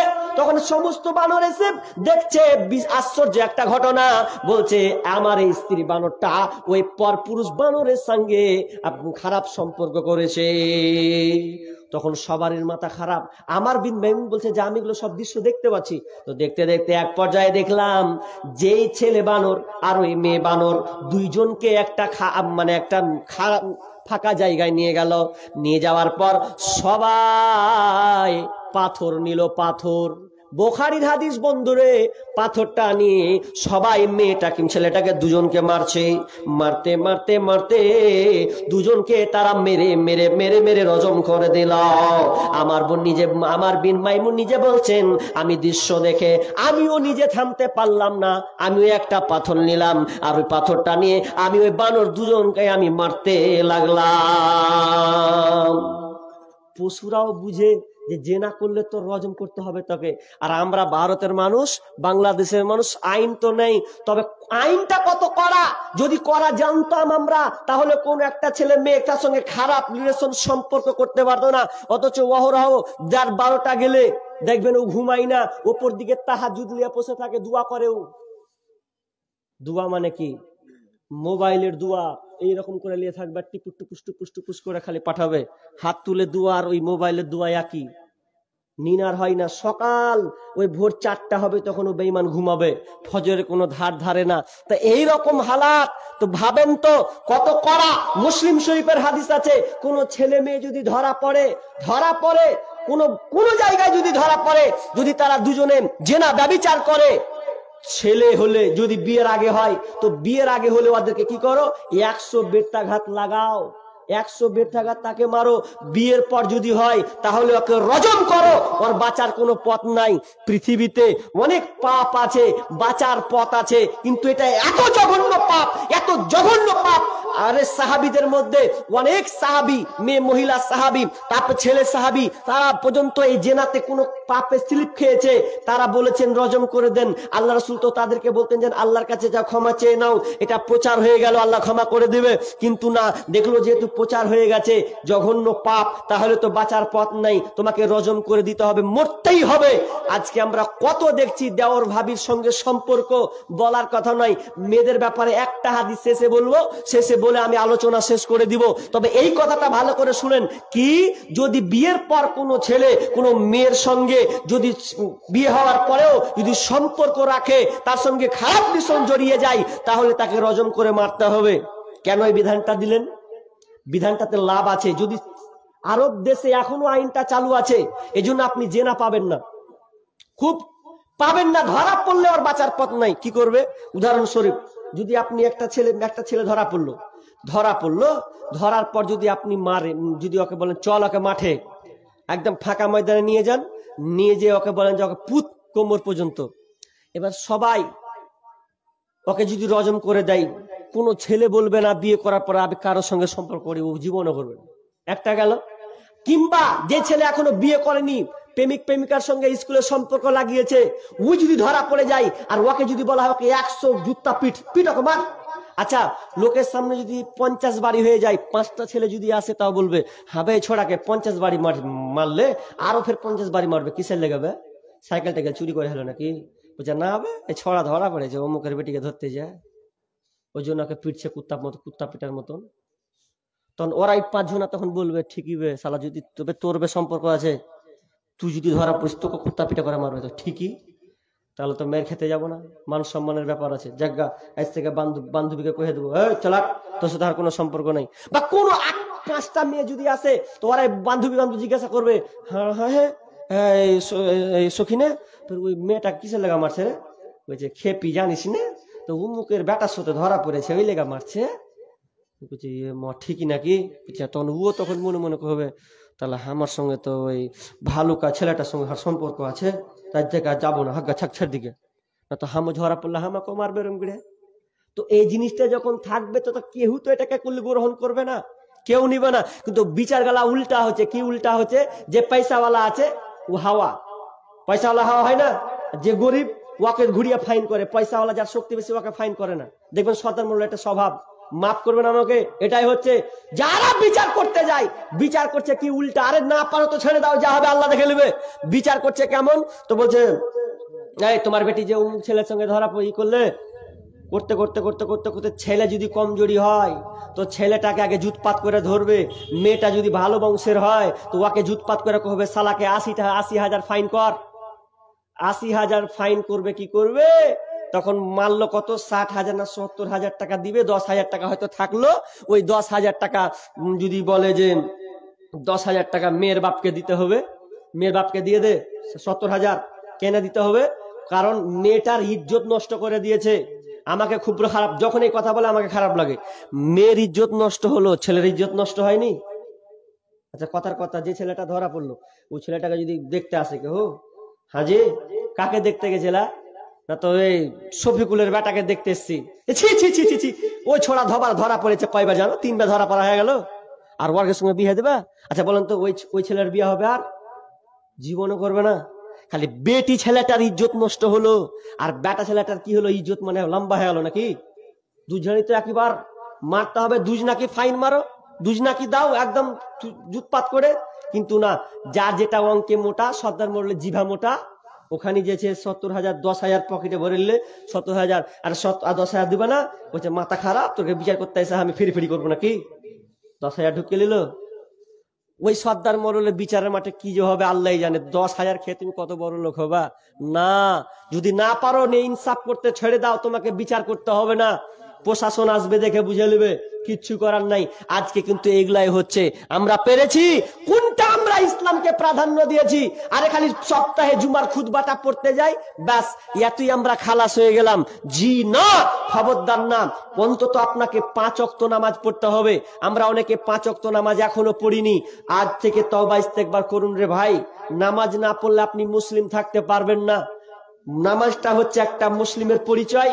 আপনি নামাজ পড়ুন, বাকি গুনাহ হচ্ছে আপনি আল্লাহর কাছে সারেন্ডার হয়ে যাবে। বোন আপনাদের একটা কথা বলি, শেষ একটা হাদিস বলছি আপনাদের। হাদিসটা কি? হাদিসটা হচ্ছে এরকম, আসমা বিনতে উমাইস, উঠিয়েন না ভাই, আমি শেষ ঘড়ি দেখছি আর করছি আপনাদের জন্য, উঠে পালাবেন তো কেমন খারাপ লাগবে। আসমা বিনতে উমাইস ফাতেমার নানি, তিনি বলছেন, ঘটনা বলছেন ফাতেমাকে, ফাতেমা গে ভালো করে শোন, তোর আব্বার হিজরতের গল্প আমি তোদেরকে শোনাবো। হিজরতের গল্পটা কই শোন, কত মজার আর কত আপনার কিনা কষ্টের। তোর আব্বা হিজরত করতে গিয়ে মক্কা মদিনা যেতে গিয়ে কতটা যে কষ্ট করেছে, কতটা যে আপনার লাঞ্ছিত অপমান হতে হয়েছে। এই জন্য মক্কা থেকে নিজের দেশ ছেড়ে তাকে মদিনায় যেতে হয়েছে রে ফাতেমা। তোর আব্বার কত কষ্ট হয়েছে, মানুষ তাকে কত লাঞ্ছনা করেছে, কত তাকে আপনার কিনা খারাপ গালি দিয়েছে। শুধু তাই নয়, নামাজে রাস্তাতে যেতে গিয়ে মাথায় আপনার কিনা গামছা দিয়ে আঁচড় দিয়ে তাকে ফেলে দেওয়া হয়েছে। এতটা তার উপরে অত্যাচার চালা হয়েছে। দয়ার নবী মুস্তাফা জন্মভূমি ছাড়িয়া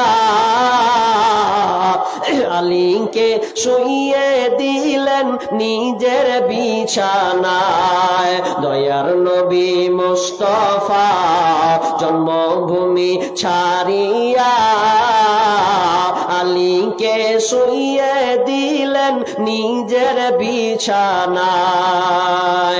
কাফেরেরা সব দলে দলে নবীজিকে মারবো বলে, কাফেরেরা সব দলে দলে নবীজিকে মারবো বলে, সারা রাত্রি চারিদিকে ছিল পাহারায়। আলীকে শুইয়ে দিলেন নিজের বিছানায়। আসমা বিনতে উমাইস তার আপনার নাতিকে ফাতেমাকে গল্প শোনাচ্ছেন, তার আব্বার গল্প। শুনতে শুনতে শুনতে এক পর্যায়ে ফাতেমার মন খারাপ হয়ে গেল, কারণ আব্বার কথা আলোচনা হয়েছে। আব্বা পৃথিবীতে নাই, বিশ্বনবী পৃথিবী ছেড়ে চলে গেছেন। ফাতেমার আব্বার কথা মনে পড়েছে। এমন সময় মনটা তার অন্যদিকে চলে গেছে, মনটা তার ভারাক্রান্ত মন হয়ে গেছে। আসমা বিনতে উমাইস বলছে, ওরে আমার নানি, ও আমার বুবো, কেন তোর মনটা অন্যদিকে চলে গেল? আমি তো তোমাকে তোমার আব্বার হিজরতের গল্প শোনাচ্ছি। এবার ফাতেমা বলছে, ও নানি আমার আর আমাকে ভালো লাগে না। আপনি আমাকে আব্বার কথা শোনালেন। আব্বা যেদিনকে মারা যায় সেদিনকে আমি কান্না করেছিলাম।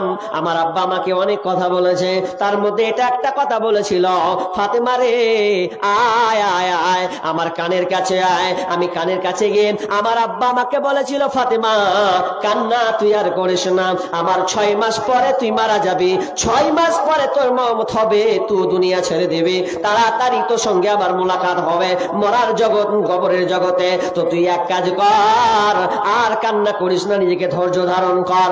আমি চুপ, কান্নাকে বন্ধ করে দিলাম। নানি রে নানি আর ভাল লাগে না। আব্বা আমাকে 6 মাসের কথা বলেছে, সবাই খুব কাছে এসেছে, আমি হাতে গোনা কটা দিন আছে, তো এই কটা দিনে আমাকে আর ভালো লাগে না।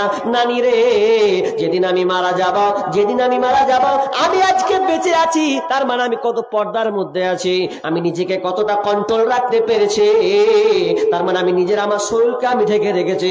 আমার এই শরীরটা আমার স্বামী ছাড়া আমি কাউকে প্রাধান্য দিইনি, আমি কাউকে দেখাইনি, এখন পর্যন্ত কেউ জানে না ফাতেমা কত লম্বা, কতটা মোটা, ফাতেমা কালো না আপনার কিনা ফর্সা না সাদা, এটাকে আমি দেখার পর পুরুষ পর মহিলাকে আমি সুযোগ দিইনি।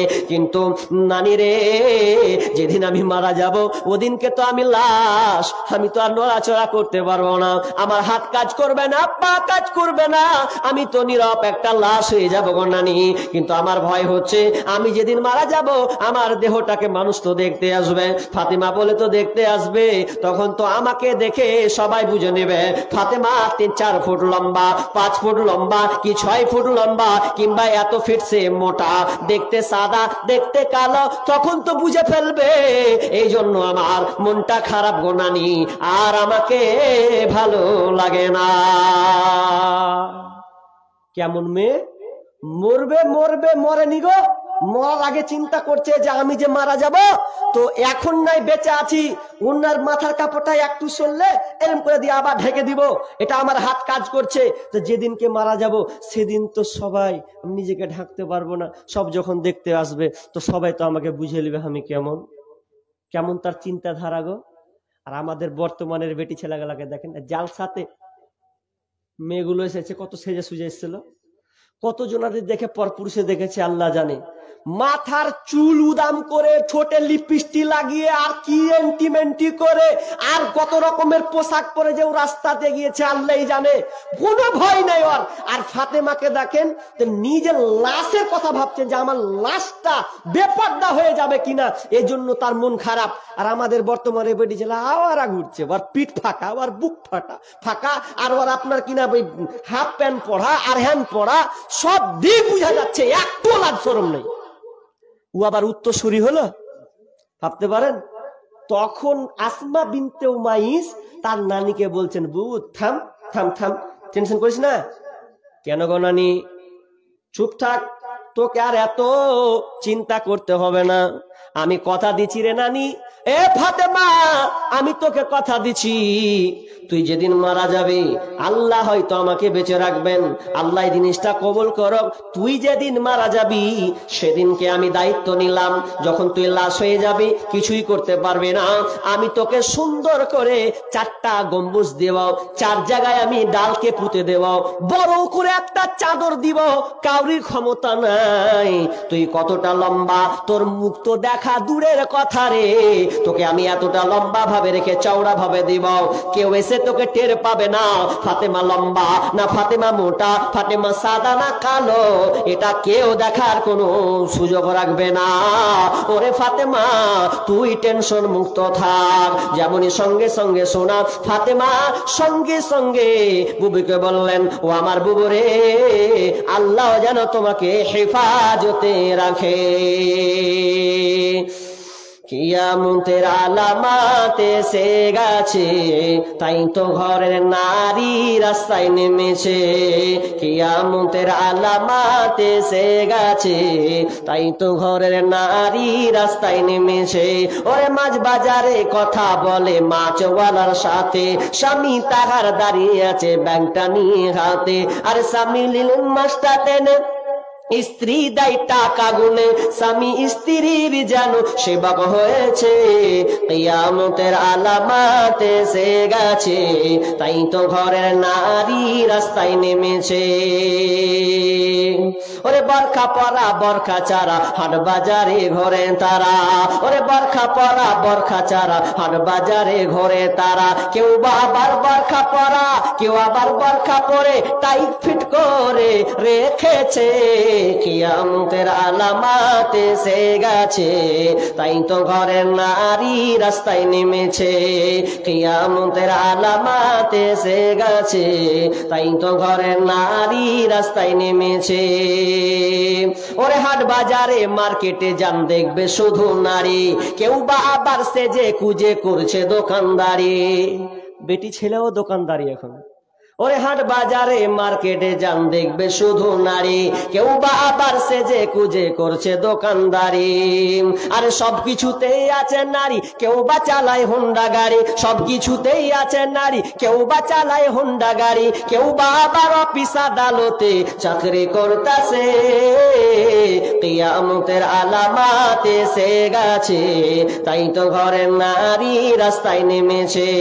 ওরে নারী রূপে নারী বসাই কলঙ্কেরই দাগ, কারণ তারা চলতে চায় সমান করে ভাগ, ওরে নারী রূপে নারী বসাই কলঙ্কেরই দাগ, কারণ তারা চলতে চাই সমান করে ভাগ। আরে ইসলামের কথা শুনবো না, বদ্ধ ঘরে থাকবো না, স্বামীর কথা শুনবো না, বদ্ধ ঘরে থাকবো না, তাই তো বুবু রাস্তায় চলতে গিয়ে ধর্ষিতা হয়েছে, কিয়ামতের আলামত এসে গেছে, তাই তো ঘরের নারী রাস্তায় নেমেছে, কিয়ামতের আলামত এসে গেছে, তাই তো ঘরের নারী রাস্তায় নেমেছে। মেয়েদেরকে শাসন করুন, এখন যা অবস্থা মেয়েদেরকে শাসন করুন। যদি আপনি মনে করেন যে আমি বাপ, জিন্দা বাপ, যদি মনে করেন মরা বাপ তো কিছু বলবো না, আর যদি বীর পুরুষ মনে করেন যে আমি একটা বাপ আছি, আমার মেয়ে বেপর্দায় ঘুরে বেড়াবো, আমার স্ত্রী বেপর্দায় ঘুরে বেড়াবে, তাহলে জানবেন আপনি হিজড়া। এটা জিনিসটা মনে রাখবেন, যদি হিজড়া হন তাহলে আপনাকে আমার বলার কিছু নাই, আর যদি বলেন না আমি হিজড়া নয়, আমি পুরুষ, আমার ছেলে আছে, মেয়ে আছে, আমার স্ত্রী আছে, তাহলে আপনাকে বলছি আজ থেকে প্রতিজ্ঞাবদ্ধ হন, খবরদার স্ত্রীকে বেপর্দায় বের হতে দিবেন না, খবরদার মেয়েকে বেপর্দায় বের হতে দিবেন না। কত আপনি বুজুর্গ দেখলেন, আপনার বাড়ি যখন আপনি সাজাচ্ছেন তখন বাড়িতে পর্দা, দরজায় পর্দা লাগাচ্ছেন, জানালায় পর্দা, আলমারিতে পর্দা, টিভিতে পর্দা, টেবিলে পর্দা, সবই পর্দা, আর বেটির হালাত করেছেন ওই পর্দাবিহীন। তখন বেটিকে সাজাচ্ছে বাম্পার করে, যা বেটি স্কুল যা, বাড়ি পর্দা করছেন আর আসল জিনিসটাকে ঢাকছেন না। তা আপনার মতন নির্বোধ আর ছোট লোক কেউ আছে যে বাড়ি এত সুন্দর করে কোটি টাকা লাখ টাকা বানাচ্ছেন, আর বেটিটাকে ঢাকুন, কারণ বিষ্ণু বলছেন মেয়ে হচ্ছে ঢেকে রাখার বস্তু, মেয়েকে ঢেকে রাখতে হয়, ওকে ঢাকতে হবে, এটা আপনার দায়িত্ব, ঢাকতে হবে। সেখানে আমি শেষ 12টা যখন বেঁচে গেছে, কথা হচ্ছে এই যে আমরা আলোচনা শুনলাম, আলোচনার শেষে একটি কথা এটাই বলি যে এটা হচ্ছে মসজিদের জালসা, আর আমি একজন মুসাফির মানুষ। আপনারা অনেকে হয়তো আমাকে সোশ্যাল মিডিয়াতে চিনেন, অনেকে আবার চিনেননি, সরাসরি দেখলেন। তবে কথাটা হচ্ছে আপনি আগের বক্তাকে, আগের শেখ আপনারা অনেক কিছু দিয়েছেন, ও তো হাল চাষ করে যা হল নিয়েছে, আর একটা চাষ বাকি আছে, বুঝলেন? একবার চাষ হয় তো মোটা মোটা ঢেল হয়ে থাকে, আর এক গালা গাড়ি উঠেছিল বলে ওটাকে একদম মিশিয়ে মিহি করে দেবে। হ্যাঁ, তো ওই গাড়ি গালা পিছন দিকে ঘুরে, তো ওটা হামাকি মনে করলেন, যদি ওরকম খুচরা মুচড়া থাকেন তাহলে ওটা হামিলেও মোটা মোটা যা দিয়েছেন দিয়ে দিয়েছেন নাকি। এবার যা খুচরা আছে মাহরুম হইেন না, আর আমাকেও অপমানও করিয়ে না, যেহেতু আমিও যখন মাদ্রাসার জন্য চাইতে শুরু করলাম, মা বোন আপনারা অনেকেই আছেন, তো আপনাদের কাছে আমি কিছু আবদার করব, 500, 1000 এগুলা খুব কমের দিকে, কিংবা আপনি পারলে গেলে আপনার দান গম যা আছে ওগুলো লিখাতে পারেন, কিংবা আপনি মেয়েদেরকে বলবো আপনার যদি নাকের কানের থাকে ওগুলো দিয়ে দেন। সব থেকে আশ্চর্য আজকে আপনাদের জালসাতে হলাম, একটা ঘটলো, সেটা কি যে একটা চাহা মানে চেয়ে বেড়াই এরকম দুটা মহিলা নাকি আপনাদের এই জালসাতে দিল, তো খুব আনন্দ পেলাম। আমি কোন এক জায়গায় আলোচনা করছিলাম, তো মালদা ডিস্ট্রিক্টের মধ্যে আলোচনা করতে করতে করতে একজন ন্যাংরা পেছন দিক থেকে অক্ষম মানুষ, চলতে পারে না, দূর থেকে দৌড়ে এসে থালাতে যা ছিল, যা টাকা হয়েছে সবকে বলছেন মৌলানা লেন। আমি আশ্চর্য হয়ে গেলাম, যেই লোকটা পরনে ভালো কাপড় নাই, ঠান্ডা শীতের সময়, এত ঠান্ডা কনকনে শীতে, এরপরে থালাতে যা ছিল সবকিছু আমাকে দিয়ে বলছেন আপনি আমার জন্য একটু দোয়া করে দেন। আমি এতে শরীক হয়ে গেলাম। আমি আশ্চর্য হয়ে গেলাম, আহারে মানুষ এই ধরনের এখনো আছে, অথচ আপনাকে আল্লাহ তাআলা অনেক ধন সম্পদ দিয়েছেন, এত দেওয়ার পরেও আপনার কাছে আমি 500,000 টাকা চাই, বের হয় না, আপনি 3বার উঠছেন, আবার এটাই খারাপ লাগে। উঠবেন কেন ভাই? আমি কি বলেছি যে ডাকাতি করবো, যা নেবো সব ছিনিয়ে বের করে নেবো? বসেন না রে ভাই, 8-5-10 মিনিট আমি পালাবো তো আমার গলাখানটা আরাম থাকবে, আর চাই তার কি লিবেন? মাশাআল্লাহ। আর একজন ভাই শেষে দিলেন 100 টাকা। আমি আবদার করব না, যা আছে 100, 200, 500, আচ্ছা 500 টাকা দেনেওয়ালা 5 জন বলেন না, হবে না? 5টা লোক 500 টাকা করে হবে না? মাশাআল্লাহ, মনে হয় হবে। আল্লাহ 1000 টাকা দিয়ে দিয়েছেন একজন ভাই। আল্লাহুম্মা সাল্লি আলাই, আল্লাহুম্মা বারিক আলাই, হায়াকাল্লাহ বারাকাল্লাহ। আল্লাহ তুমি ভাইয়ের দানকে বারাকা দান করো, আল্লাহ তার ব্যবসা বাণিজ্যে উন্নতি দাও, তাদেরকে সহি সালামতে রাখিও রব্বুল আলামিন। কবরস্থ থাকলে আল্লাহ তুমি আত্মীয় স্বজনকে আল্লাহ তুমি আযাব মাফ করে দিও। একজন 100, তাহলে একটা পেলাম, 4টা লোক আর 500 টাকা করে দিবেন না? বয়স্ক মানুষ যারা আছেন একটু ভাবেন, শেষ ভালো যার সব ভালো তার, শেষ ভালো যার। আর আপনারা উঠিয়েন না গো, দুয়াটা বলে যায়, এতক্ষণ কষ্ট করে শুনলেন, শেষ দুয়াটা করে যাবেন না? শেষ দুয়াটা মাশাআল্লাহ। আর একজন দিলেন 500 টাকা। আল্লাহুম্মা সাল্লি